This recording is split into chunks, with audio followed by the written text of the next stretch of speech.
welcome back to my channel. And as you can see, that BMW is not there. The Fiat is now firmly on the top of the driveway, so it can only mean that the BMW went for its MOT today. We cleared the fault, the battery safety terminal, and so gone for its MOT. Unfortunately, due to parking restrictions, I've put it down the road, so we'll just go and have a look.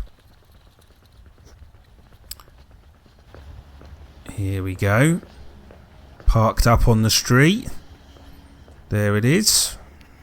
Next to the blue Fiat. Did it pass? No. No, it didn't. It didn't pass.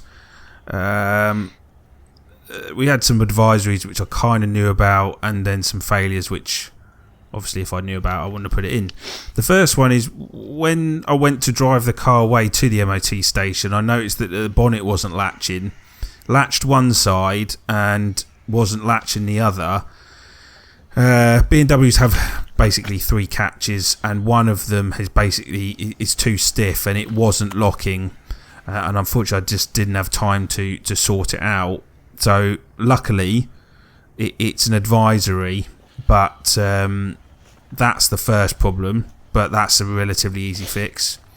Second one, a couple of days ago, noticed that the rear wiper blade is quite intermittent. Sometimes it works, other times it doesn't, and so yeah, but again, it's an advisory, it's not mandatory that it works, so having to work out what to do. But unfortunately it's failed, and it's failed on brake hose has deteriorated quite badly, and the upper shock mount is pretty much basically destroyed. So when I was driving the car to and from my house and to the MOT base, there was a rattling sound. I thought it was just something relatively loose. It's not. It was the upper shock mount, which is apparently completely destroyed. So that's what it's failed on. Yeah. Not great. Not great.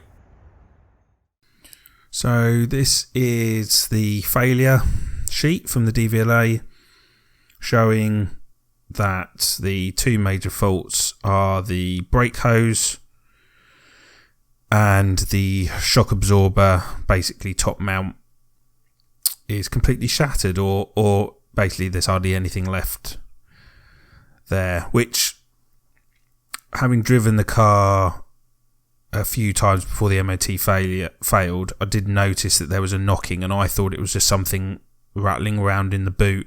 Didn't realise that the top mount for the rear shocker had gone. So need to start ordering those. And then for advisories, the bonnet, which I mentioned to you, didn't lock on one side. That just needs a bit of WD-40, I think, on it. And then the brake hoses for the other, all the other corners are slightly deteriorated. And then finally, this one down here, the rear wheel slightly distorted, offside rear. That is the wheel that I bought that replaced the cracked rim. So, however, when I was driving the car, I actually didn't notice any movement in the way that the car drove, so it's actually not really that bad. But yeah, unfortunately it's advisory. There's not really anything I can do about that one. So I think I'm on to Euro car parts tonight, or GSF car parts, not sure, to get a couple of brake hoses and a couple of top mounts. And that's just delays the whole project again. And then got to get that car back into an MOT. So yeah, it's the car that keeps on giving, and we'll have to work out what we're going to do about the wiper as well. But yeah, having a little think about this one. So that's today's video on the BMW. And then hopefully next weekend we'll be back on the Fiat 500 because I got the logbook through today on that one. So we hopefully might be able to get that car shifted to the body shop. Yeah, so thank you for watching, and I'll catch up with you all very, very soon. Until next time, see you later.